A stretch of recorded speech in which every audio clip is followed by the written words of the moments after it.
Hello. नमस्कार sir. नमस्कार. तर आपण भारतीय मातृदेवतांचा इतिहास या मालिकेतील 18व्या भागात आज आपण आहोत. हा हा हा आणि मागच्या 17व्या भागात आपण कद्रू या मातृदेवतेची मिथक पुराण कथा थोडासा इतिहास शोधण्याचा प्रयत्न केला, चर्चा केली. हो हो. तर सर 18व्या भागामध्ये आपण चर्चा करणार आहोत पद्मावती या मातृदेवतेबद्दल. अच्छा अच्छा. हा हा. तर पद्मावती या मातृदेवते संबंधीची माहिती, इतिहास, मिथक, कथा, पुराण कथा, दंतकथा काय आहेत, कसा इतिहासाचा उलगडा करता येईल आपल्याला त्यातून, त्याबद्दल चर्चा करायची होती. काय सांगता येईल सर? हो, करूया, काय हरकत नाही. तर पद्मावती ही जी मातृदेवता आहे ती हिंदू धर्मामध्ये आहे आणि जैन धर्मामध्ये आहे, दोन्हीकडे ती आहे. पण अर्थात धर्म बदलला की मग कथाही बदलतात. पुराण कथा ज्या म्हणतात आपण, ज्याला म्हणतो किंवा मिथक म्हणतो, त्याही बदलतात. आणि ज्या लोकांनी त्यांना स्वीकारलं त्या लोकांच्या धर्मकल्पनाही त्यात येतात. आता पद्मावती शब्दाचा मूळ अर्थ आहे कमळावर बसलेली किंवा उभी. पद्म म्हणजे कमळ. उभी किंवा बसली. आता आपण लक्ष्मी पूजनाच्या दिवशी पाहतो की लक्ष्मीला कमळावर उभी अशी दाखवली जाते. तर म्हणजे ते चित्र आपण आपल्या डोळ्यासमोर ठेवलं तर कमळाशी तिचा संबंध आहे हे स्पष्ट होतं. आणि आपण कद्रू या मातृदेवतेबद्दल माहिती पाहताना ज्या 9 नागांचा उल्लेख केला होता त्यात कमळ एक कंबल नाव आहे. आणि कंबल हे एक नागकुळ आहे आणि त्याचा उल्लेख आपण केला. त्याचं कमळ हे पुढे रूपांतर झालं. कमळ हा जो शब्द तयार झाला तो कंबळ पासून झाला. आणि या नागकुळाचा उल्लेख महाभारतात येतो, अनेक ठिकाणी येतो. तर आणि पद्मावती हे लक्ष्मीचंही नाव आहे.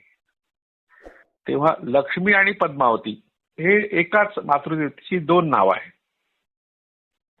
आणि महाभारताच्या आदी पर्वामध्ये धृतराष्ट्र या नागराजाचा उल्लेख आहे. आपण आता कद्रूची माहिती पाहताना धृतराष्ट्र हे नाग, या नागाचा उल्लेख त्यात आलेला आहे त्या श्लोकामध्ये. तर धृतराष्ट्र हा राजा हा नागराजा होता असा महाभारताच्या आदी पर्वात म्हटलंय. आणि त्याच्या मुलीचं नाव आहे लक्ष्मी. आता लक्ष्मी नाव नंतर प्रचलित झालं. लक्ष्मी म्हणजे चिन्ह कशाचं आहे तर समृद्धीचं, वैभवाचं, ऐश्वर्याचं प्रतीक. तर म्हणून लक्ष्मी शब्दाचा अर्थ वैभव, समृद्धी, श्रीमंती, संपत्ती असा अर्थ झाला पुढे. पण तिचं मूळ नाव जे आहे ते पद्मावती आहे. कारण ती कमळ या नागकुळाशी संबंधित आहे. धृतराष्ट्र हे नागकुळ स्वतंत्र आहे आणि कमळ हे नागकुळ स्वतंत्र आहे. पण ह्या 2 नागकुळांचा समन्वय झाल्यावर मग त्यांच्यात एकरूपता आली आणि त्यातून मग ही मिथकं तयार झाली. आता हिंदू हा जो धर्म आहे तो धर्म म्हणून असा व्यवस्थित अजूनही खरं म्हटलं म्हणजे धर्म या स्वरूपात तो काही स्थिर झालेला नाहीये.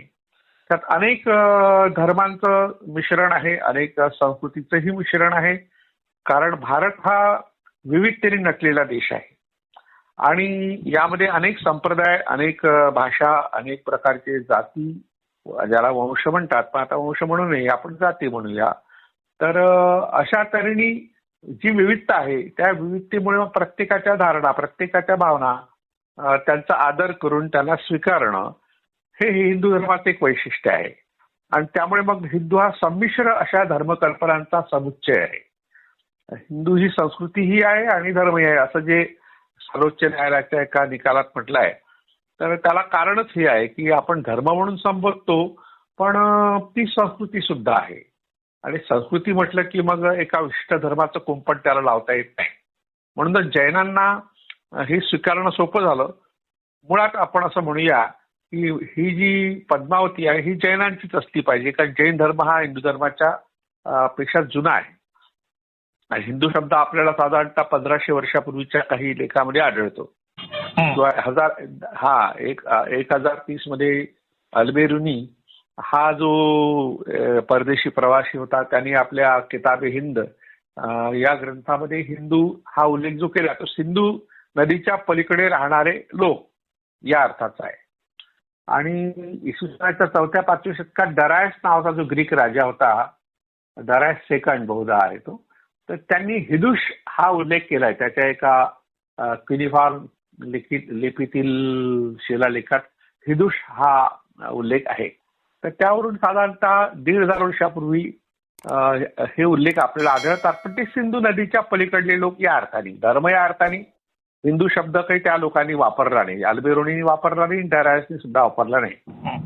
आणि इसवी सनाच्या 8व्या शतकात मेरुतंत्र नावाचा एक ग्रंथ आहे तंत्र संप्रदायातला, त्याच्यामध्येही हिंदू शब्द हा स्पष्ट आलेला आहे थोडासा.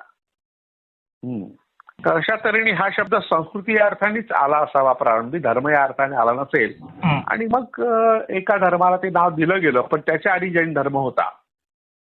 त्यामुळे मग पद्मावती ही मातृदेवता जैनांकडून आली असावी असा एक तर्क अभ्यासकांनी व्यक्त केलेला आहे.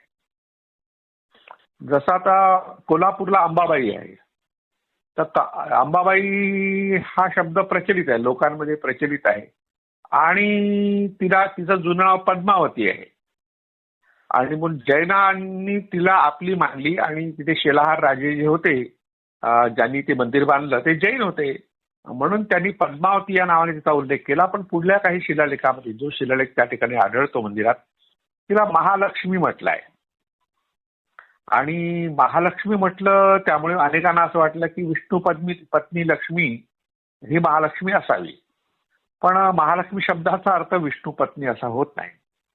महालक्ष्मी म्हणजे पार्वती, म्हणजे शंकराच्या पत्नीला पार्वतीला महालक्ष्मी हे विशेषण आहे. म्हणजे शैव संप्रदायाचा संबंध महालक्ष्मी या देवतेचाशी आहे. आणि पद्मावती ही जी दैवत आहे हे हिंदू धर्मामध्ये शैव संप्रदायाशी संबंधित आहे. जसं आता आपल्याकडे पंढरपूरला विठोबाचं मंदिर आहे. पंढरपूर म्हटलं की विठोबा हे समीकरण आहे, त्याला काही कोणी तोडू शकत नाही. पण त्याच पंढरपुरामध्ये सर्वात जुनं मंदिर आहे जे पद्मावतीचं आहे. आणि त्या ठिकाणी आता मी या मे महिन्यामध्ये गेलो होतो पंढरपूरला, तेव्हा ते मंदिर पहिल्यांदाच पाहिलं. पण त्याच्या आधी पद्मतीर्थ वगैरे शब्द ऐकले होते आणि हे पद्मतीर्थही पाहिलं. तर हे त्या ठिकाणी जी मूर्ती पाहिली ती पार्वतीचीच होती. म्हणजे पार्वती आपण सरसकट म्हणतो, पण एका मातृदेवतेची होती. आता ती लक्ष्मीची होती की नाही हे नेमकं सांगता येत नाही, म्हणजे तिची लक्षणं त्या मूर्तीमध्ये नाहीये.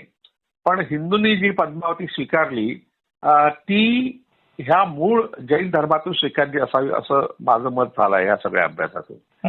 आता या पद्मावती बद्दलच्या ज्या काही कथा आहे की तिचं लक्षण आहे, तर त्यात पद्म म्हणजे कमळ हा तर अर्थ स्पष्ट आहे. आणि कमळाने युक्त म्हणजे ज्या कमळाच्या सोबत असलेली या अर्थाचा पद्मावती हा शब्द आहे.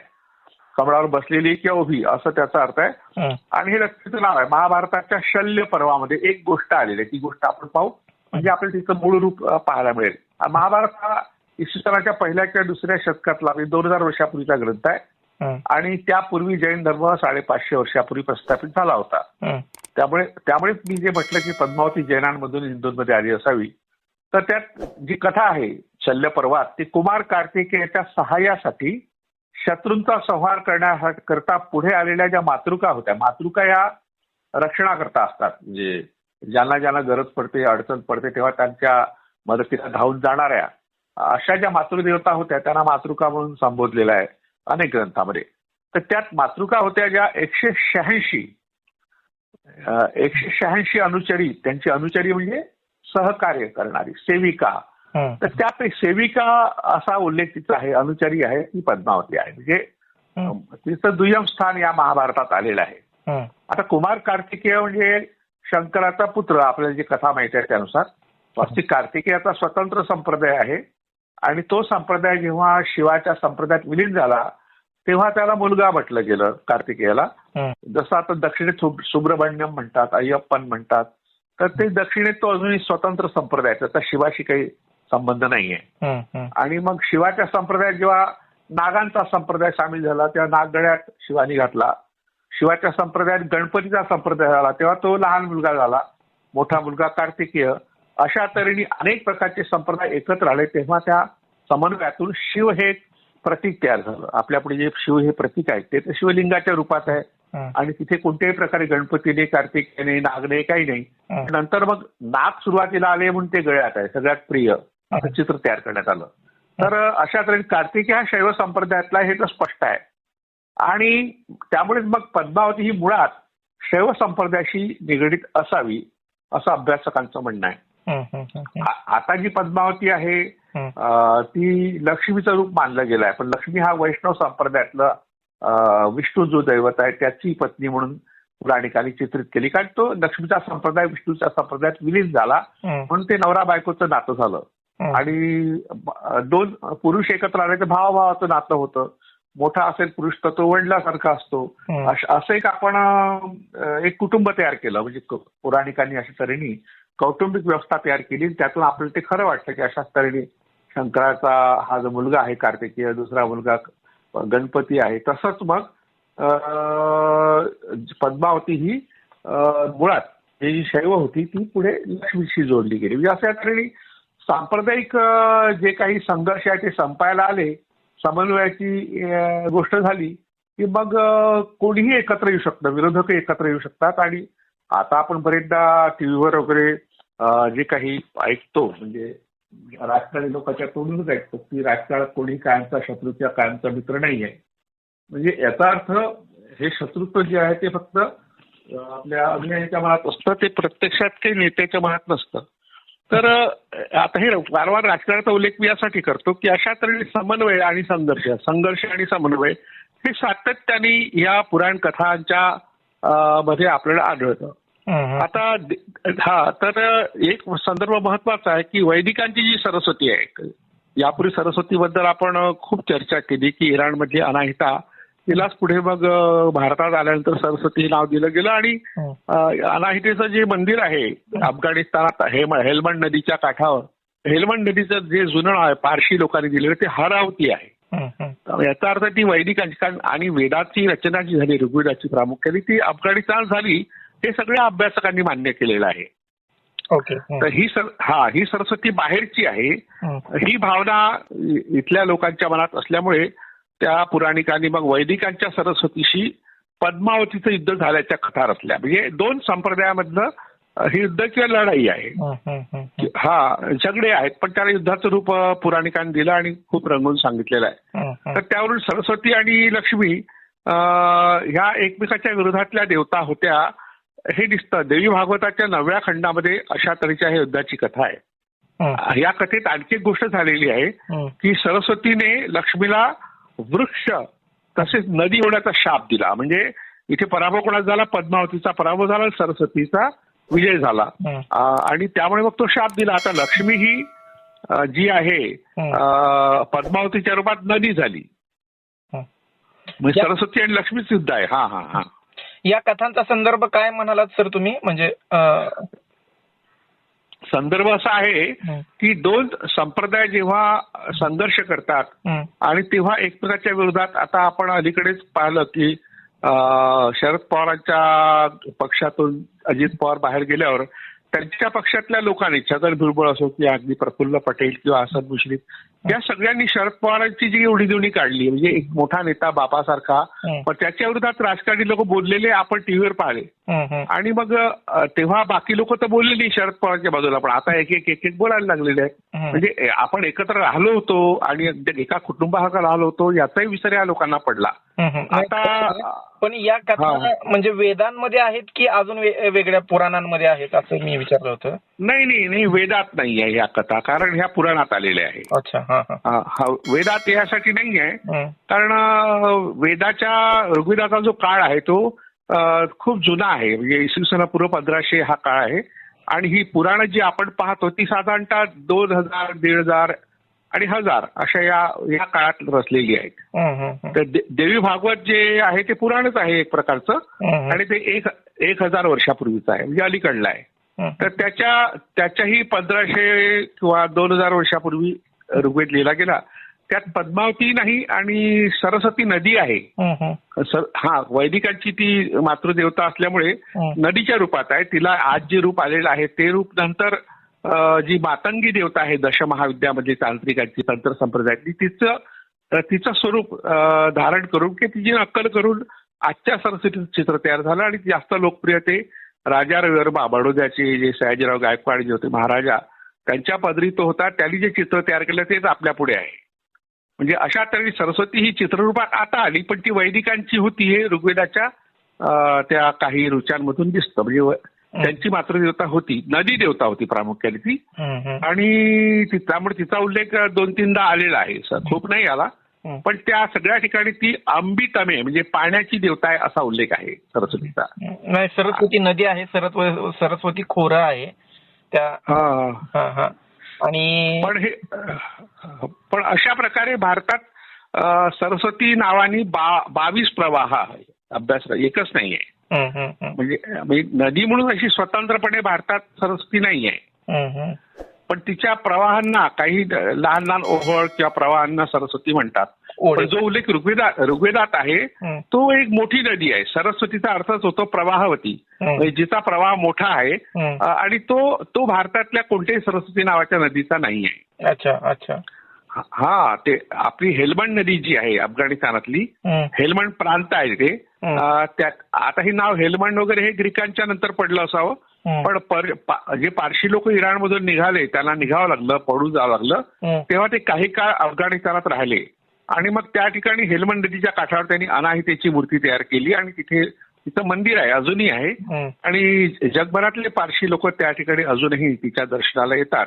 म्हणजे सरस्वतीचा शोध घ्यायचा असेल आपल्याला तर हेल्मंड नदीमध्ये घ्यावं लागेल. आणि तिला हरवती नाव आहे, पर्शियन ग्रंथामध्ये हरवती म्हटलं आहे.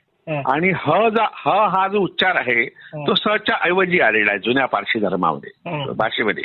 म्हणजे सिंधू पासून हिंदू झाला ना, त्याला जुन्या पारशी भाषेमध्ये स हा वर्ण नव्हता म्हणून ते हिंदू म्हणतात. सरस्वतीच्या स हा वर्ण नव्हता म्हणून ते हरवती म्हणतात. आणि असुर म्हणायचं ते अहुर म्हणतात. सप्त म्हणायचं तर हप्त म्हणतात. अशा तऱ्हेने सच्या ऐवजी ह येण्याची प्रक्रिया जी प्रकृती आहे किंवा प्रवृत्ती आहे ती जुन्या पारशी धर्मात भाषेत आहे. आता जी पारशी भाषा आहे ती ह आहे आणि स आहे, दोन्ही वर्ण आहेत. तर त्यामुळे आपल्याला जे सरस्वती शोधायची असेल तर ती भारतात नाही सापडत आपल्याला कुठे. तर आपलं हे जो मुद्दा आहे जे देवी भागवतात जी कथा आली आहे सरस्वती आणि लक्ष्मीच्या युद्धाची, म्हणजे त्यांची लढाई दाखवली आहे, त्यात मग लक्ष्मी हरली कारण ते वैदिकांनी तिचा पराभव केला वगैरे वगैरे. कारण वैदिकांच्या प्रभावाखाली जे लेखक आले त्यांनी ही कथा लिहिली. पण त्या कथेत एक गोष्ट आहे की लक्ष्मीला वृक्ष आणि नदी होण्याचा शाप दिला. आता त्यामुळे लक्ष्मी ही पद्मावतीच्या रूपात नदी झाली आणि वृक्षाच्या रूपात तुळस झाली असं तिथे म्हटलंय, कुठे देवी भागवतात म्हटलंय. हा, म्हणजे नदीचं रूप तिचं आहे ते पद्मावती आहे लक्ष्मीचं रूप, आणि तुळस हे रूप आहे वृक्ष रूप आहे. तुळस ही कृष्णाला प्रिय आहे. आणि आपण जेव्हा वैकुंठ चतुर्दशी असते कार्तिक महिन्यामध्ये तर तेव्हा हरिहर भेट नावाचा एक महत्वाचा उपक्रम वारकरी संप्रदायात होतो. आणि त्या ठिकाणी मग विष्णूला बेल पान वाहिलं जातं आणि शंकराला तुळस वाहिली जाते. म्हणजे विठोबाला विष्णूचं रूप, विष्णूचा अवतार किंवा कृष्णाचं बाळरूप मानलं गेलं असल्यामुळे वैकुंठ चतुर्दशीला तुळस अर्पण केली जाते. आणि इतर वेळेस मोठ्या प्रमाणात तुळशीच्या माळा विठोबाला घातल्या जातात. आणि तुळशी माळा घालणं हे वारकऱ्यांचं एक अनन्य लक्षण आहे, एकमेव लक्षण, महत्वाचं लक्षण मानलं जातं. जो माळकरी आहे त्याला माळकरी म्हणतात. आणि तो मग मांसाहार करत नाही, दारू पित नाही, सगळ्या प्रकारच्या ह्या वाईट वाईट गोष्टींचा त्याग करतो.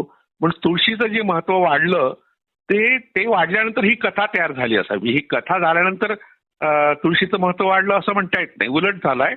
तर तुळशीचं महत्व जे वाढलं विठोबाच्या क्षेत्री पंढरपूरला, त्यामुळे तिथे पद्मावती आहे आणि तुळशीचं बन सुद्धा आहे.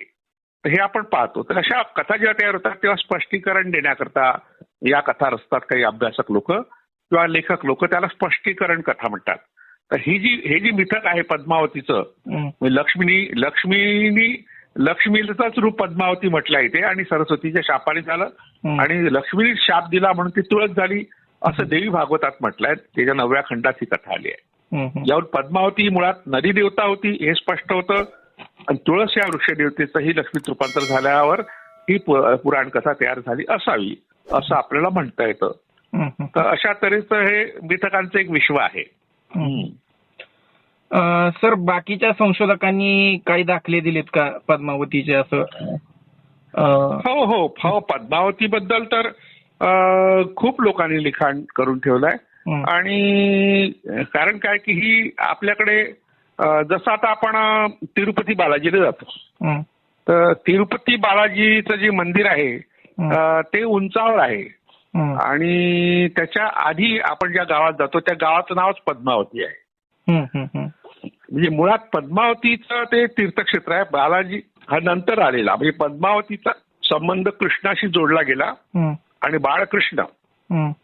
बाळकृष्ण या अर्थाचा शब्द आहे बालाजी. म्हणजे जसं विठोबा हा बाळकृष्ण आहे असं मानलं जातं, तसंच बाळरूप जे कृष्णाचं आहे ते त्याला बालाजी म्हणतात. आणि त्याचं जे मूळ ठिकाण आहे ते काही नाही आहे, म्हणजे तिरुपती हे काही त्याचं मुख्य ठिकाण नाही आहे. तो दुसरीकडे दक्षिणेतून आणखी एका केरळमधून तामिळनाडूतून आलेला आहे. आणि आता जे तिरुपती बालाजीचं मंदिर आहे ते आंध्र आणि तामिळनाडूच्या मध्ये आहे. तर ती पद्मावतीचं मंदिर जे आहे ते मी पाहिलं नाही, असे मुद्दामच पाहिलं. कारण मला हे माहित होतं की हे मुख्य ठिकाण पद्मावतीचं असलं पाहिजे. आणि हा भाग आंध्र आणि तामिळनाडूच्या मध्ये आहे. आता आंध्र प्रदेशात तो आहे, पण जवळच लागूनच काही अंतर 50-60 किलोमीटरच्या अंतरावर तामिळनाडूची हद्द सुरू होते.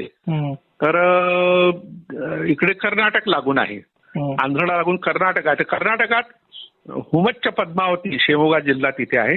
त्यामध्ये हुमच्च पद्मावती नावाचं ठिकाण आहे. आणि ते जैनांचं अतिशय पवित्र तीर्थस्थान मानलं गेलं आहे. पूर्ण भारतातले जैन त्या ठिकाणी येतात.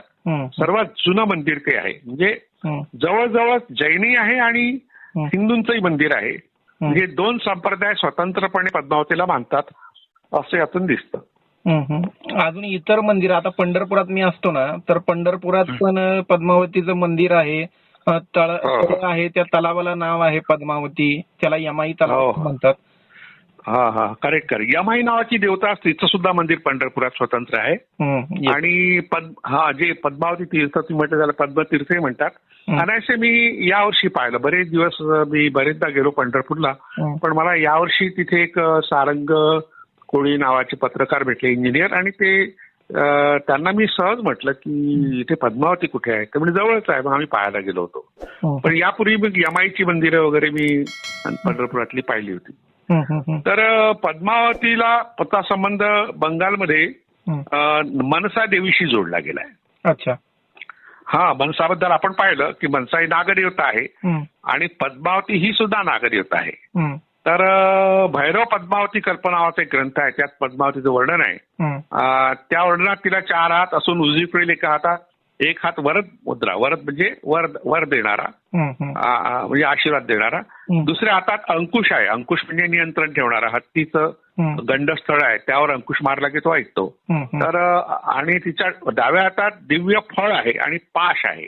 पाश म्हणजे आवळणारा, म्हणजे तुम्हाला नियंत्रणात ठेवणारा. आणि तिच्या हातातील पाश आणि अंकुशातून ज्वाला निघत आहेत असं वर्णन भैरव पद्मावती कल्प या ग्रंथात आहे. तर तिला 3 नेत्र दाखवले. शिवाला जसे 3 नेत्र आहे तसे पद्मावतीला एक 3 नेत्र असून तिच्या मस्तकी फणा असलेला नागांचा मुकुट आहे. हे वर्णन फार महत्वाचं आहे, कारण आपण ज्या अंबाबाईचा उल्लेख करतो आपल्या कोल्हापूरच्या, तर तिच्याही मुकुटामध्ये नागाचा फणा आहे. आता मध्ये जे काही पुरातत्व खात्याने दुरुस्ती केली, तिच्यावर वज्रलेपन केलं, तेव्हा तो नागाचा फणा नाहीसा करण्याचा प्रयत्न केला होता. नागाचा फणा म्हटलं की तो मग नाग कुळाशी संबंध येतो, शैव संप्रदायिक संबंध येतो, मग लक्ष्मीचा संबंध राहत नाही. मी तिला लक्ष्मी कोणी म्हणू शकत नाही. आणि मुळातच ती लक्ष्मी नाहीच आहे कोल्हापूरची, ती पद्मावतीच आहे. ती सुद्धा पद्मावती आहे. तर नाग आणि कुरकट ही तिची वाहनं असल्याचा उल्लेख आहे. तिची 2 रूपं सांगितलेली आहे, म्हणजे सौम्य आणि रौद्र अशी 2 रूपं पद्मावतीची आहे असं भैरव पद्मावती कल्प या ग्रंथात म्हटलंय. एक सौम्य रूप असलेली देवी जगाचं कल्याण करते, तर रौद्र रूप हे दुष्टाच्या निर्धारणाकरता तिने धारण केलं आहे. आपण गुड मदर आणि बॅड मदर, म्हणजे चांगली आई आणि वाईट आई, हे जे संदर्भ येतात ते दुसऱ्यांसाठी वाईट आणि मुलांसाठी चांगली असा आपण अर्थ घ्यायचा. बंगालमध्ये पाहिलंय बॅड मदर आणि गुड मदर ही कन्सेप्ट जगातल्या सगळ्याच धर्मामध्ये, संस्कृतीमध्ये आहे. आणि काय होतं, एखादी देवता दुसऱ्या धर्माच्या संप्रदायाच्या लोकांनी स्वीकारली, मग ते आपल्या दैवताशी संबंध जोडतात. म्हणजे बंगालमधल्या मनसादेवीची कथा पाहताना आपण पाहिलं की तिचा काही विष्णूशी संबंध नाही, शिवाशी संबंध. शिवाशी थोडंसं शिवालयामध्ये ती असते, तिला स्थान दिलेलं आहे म्हणून शिवाशी आहे. पण जेव्हा वैष्णव लोकांनी तिला स्वीकारलं तेव्हा त्याला विष्णू पत्नी म्हटलं. म्हणजे पद्मावती हा शब्द लक्ष्मीसाठी जो वापरला गेला तो विष्णू पत्नी या अर्थाने. आणि मग त्यातून कथा तयार झाली की बा लक्ष्मी समुद्र मंथनातून तयार झाली, वर आली. तर समुद्र मंथनातून ती आली म्हणजे समुद्रात कमळ असतं आणि कमळावरती बसून आली. तिला कमलासना, त्रिनयना, द्विपद्मभुजा, म्हणजे कमळाचे 2 हात, अशा स्वरूपात तिचा उल्लेख शाक्त संप्रदायात केलाय. आता शाक्त संप्रदाय हा शक्तीचा संप्रदाय, देवीला मानणाऱ्या लोकांचा संप्रदाय. आता नंतरच्या काळात मग बौद्धांनी सुद्धा पद्मावतीचा स्वीकार केला. म्हणजे असं नाही की ती हिंदूंपुरती सीमित राहिली. तर एखाद्या मातृदेवतेचा किंवा एखाद्या दैवताचा संप्रदाय वाढीस लागला की बाकी संप्रदायाने तिचं आकर्षण निर्माण होतं, मग ते आपलीच आहे सांगू लागतात. तर बौद्धांनी पद्मावतीचा स्वीकार केला, पण बौद्धांमध्ये पद्मावती मोठ्या प्रमाणात दिसत नाही आपल्याला कुठे, तिची शिल्प काही प्रमुख ठिकाणी दिसत नाही. पण जैनांनी मात्र तिला यक्षिणी म्हणून पूजनीय मानलं.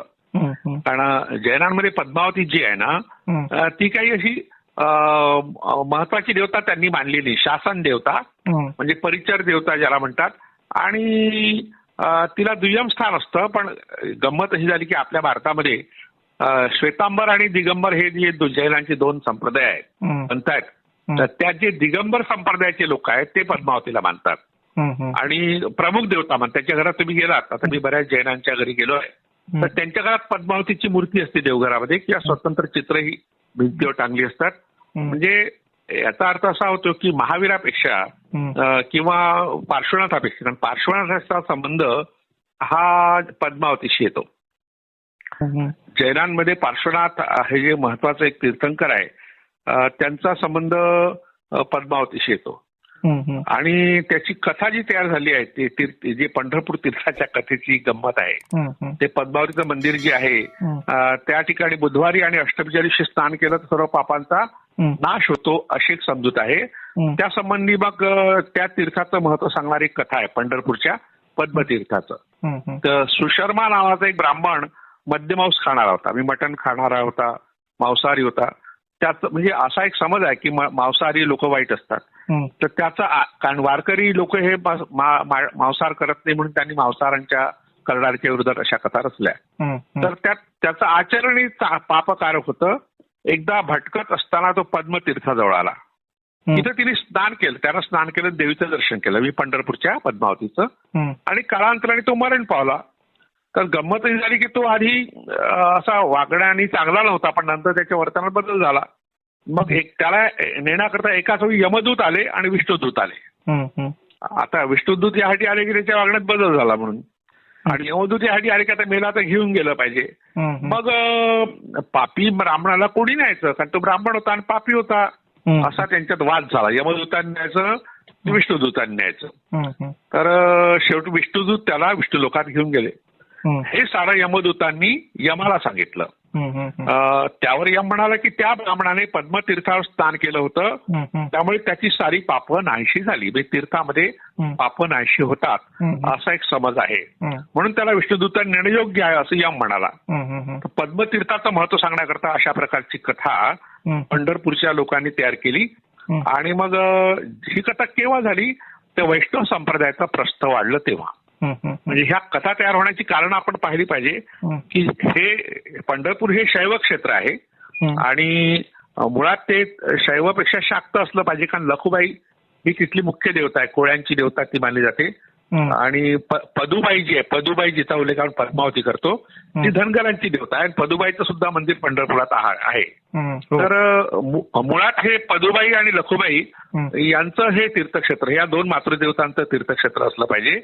आणि लखुबाईचं पुढे लक्ष्मीत रूपांतर झालं, नंतर पदुबाईचं पद्मावतीत रूपांतर झालं, आणि मग पद्मावतीच्या कथा पदुबाईला जुळल्या, लखुबाईलाही जुळल्या. हं. आता तुम्ही पंढरपुरातले आहात, तुम्हाला माहित आहे लखुबाईचं मंदिर आजही कोळीवाड्यात आहे. हो आहे. आणि मी पाहिलं हे अनायसे.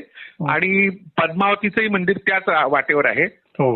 हे दोन्ही मंदिर मी पाहिलेली आहेत. तर ते चिंचेच्या झाडाखाली की चिंचेच्या बनामध्ये ती मंदिर आहेत. तर अशा तऱ्हेने मुळात संबंध चिंचेशी त्यांचा आहे. अच्छा. तर तो एक स्वतंत्र विषय, आपण केव्हा तरी करू चर्चा.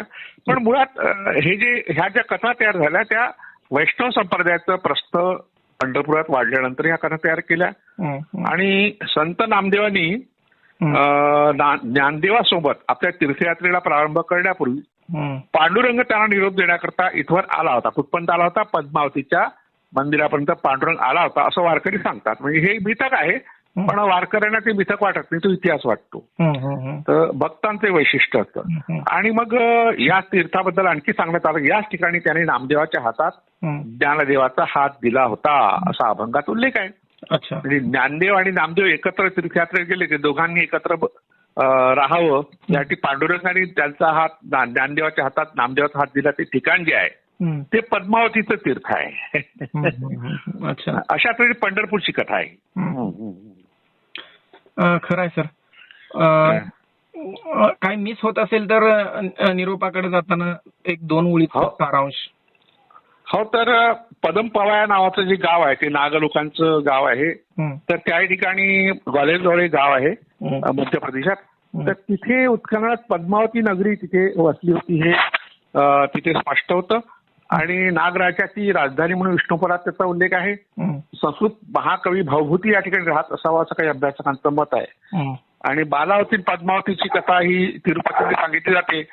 आणि तमिळ आणि तेलुगू भाषेत पद्मावती अलामेलू आणि अलामेलबंगा या नावाने पद्मावती ओळखली जाते. ती व्यंकटेश्वराशी संबंध असल्यामुळे अलामेलूचं स्वतंत्र मंदिर आंध्र प्रदेशातल्या तिरुचेरूर येथे आहे.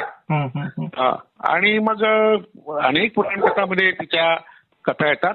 आणि जैनांमध्ये नागपूजेला महत्व जे आलं ते पद्मावतीमुळेच आलं. आणि पुढे पद्मावतीचा संबंध हा धरणीधर हा जो शासनदेव आहे नागाच्या रूपातला, पार्श्वनाथ हाय नागकुळातला आहे. तर त्याच्या ज्या परिचय देवता त्याला शासन देवता म्हणतात जैनांमध्ये, तर त्यात पद्मावतीचं स्थान आहे. आणि मग तिच्याबद्दलच्या स्वतंत्र कथा आहे, धरणेंद्र आणि पार्श्वनाथाच्या कथा. आणि पद्मावती ही जी शासन देवता होती तिने जिन शासन जैनांच्या धर्मामध्ये खूप काही बदल केले आणि सुधारणा केल्या असं मानलं जातं. म्हणून तिचा उल्लेख वारंवार होतो. आणि पार्श्वनाथाच्या मंदिराबाहेर तिच्या मूर्ती असतात, स्वतंत्र मूर्ती तर आहेत, पण सोबतही लहान मूर्ती असतात. आणि तिने यक्षिणी म्हटलं आहे, यक्षिणी. तर अशा तऱ्हेने पद्मावती ही जैनांमध्ये आहे, बौद्धांमध्ये आहे आणि हिंदूंमध्ये आहे. दोन्हीकडे तिन्ही संप्रदाय, तिन्ही धर्मामध्ये ती आहे असं यावरून दिसतं. यक्षिणी या शब्दाचा नेमका अर्थ काय सर, जरा श्रोत्यांसाठी? आपण यक्षिणीवर स्वतंत्र एक चर्चा करू. यक्षिणी डाकिणी या नावाने आपण यक्षिणीवर स्वतंत्रपणे चर्चा करू, कारण मोठा विषय आहे. हो. तर अनेक मातृदेवतांच्या माहितीसाठी श्रोत्यांना विनंती आहे, एक आव्हान आहे की प्रत्येक एपिसोड बघावा, प्रत्येक मातृदेवतेची माहिती जाणून घ्यावी, इतिहास, मिथक, पुराण कथा यातून सत्य शोधण्याचा थोडासा प्रयत्न करावा. आपणही तो प्रयत्न करतोय. डॉक्टर अशोक राणा यांचं सुंदर असं विश्लेषण प्रत्येक भागामध्ये आहे. तर सविस्तर अशा चर्चासत्र आम्ही आयोजित करत आहोत. प्रत्येक मातृदेवतेवर चर्चा होते, मिथक, पुराण कथा, दंतकथा, इतिहास जाणून घ्यायचा प्रयत्न होतोय. सर, तुम्ही सुंदर असं विश्लेषण देताय, सुंदर असं स्पष्टीकरण देताय, श्रोत्यांपर्यंत ते पोहोचतंय. तुम्ही खूप वेळ देताय. वेळ दिल्याबद्दल खूप खूप धन्यवाद सर. धन्यवाद. पुढच्या भागामध्ये आपण भेटूया. डाकिणी घेऊ पुढल्या वेळेस आपण डाकिणीवर चर्चा करू. येस सर, नक्कीच. तर भेटूया.